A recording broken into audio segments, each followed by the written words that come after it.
no versículo 3, bendito o Deus e Pai de nosso Senhor Jesus Cristo, o qual nos abençoou com todas as bênçãos espirituais nos lugares celestiais em Cristo.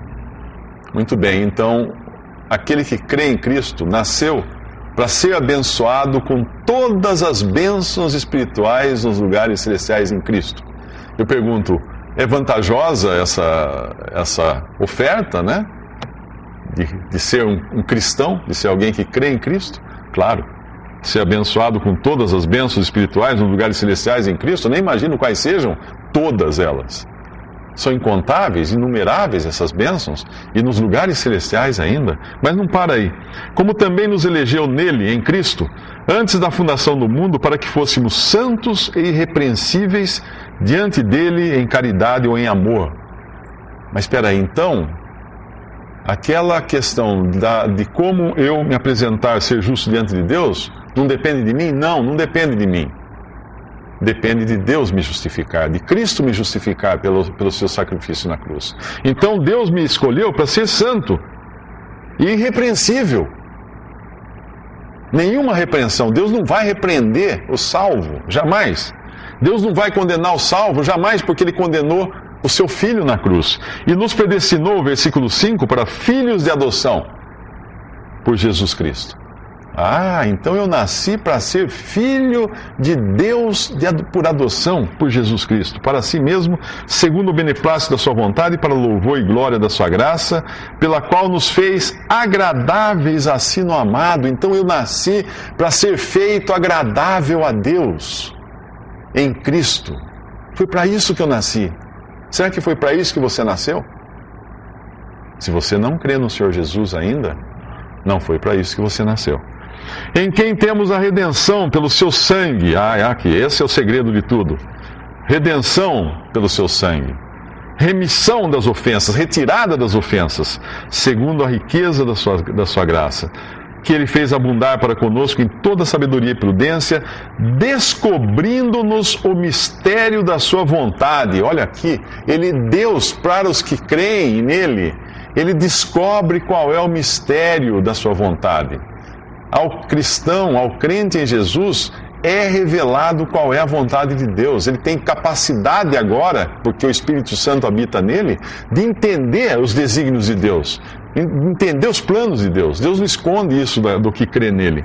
E no versículo... até o 9, apenas, versículo... mais para frente tem mais ainda, tem mais. No versículo 13, em Cristo, em quem também vós estáis, depois que ouviste a palavra da verdade, primeira coisa que nós temos que ouvir, o evangelho da vossa salvação, e tendo nele também crido, fosse selados com o Espírito Santo da promessa, o qual é o penhor da nossa herança para a redenção da possessão de Deus para louvor da sua glória. Então é isso.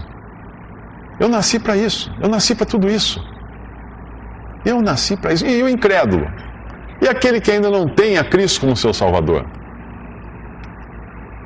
Tem uma passagem em Marcos, capítulo 14, versículo 21, que diz assim, Jesus diz a respeito de Judas. Judas era um incrédulo. Bom seria para esse homem não haver nascido. Se você é um incrédulo, se você nunca creu em Jesus como seu Salvador, a Bíblia diz para você, bom seria você não ter nascido. Por quê?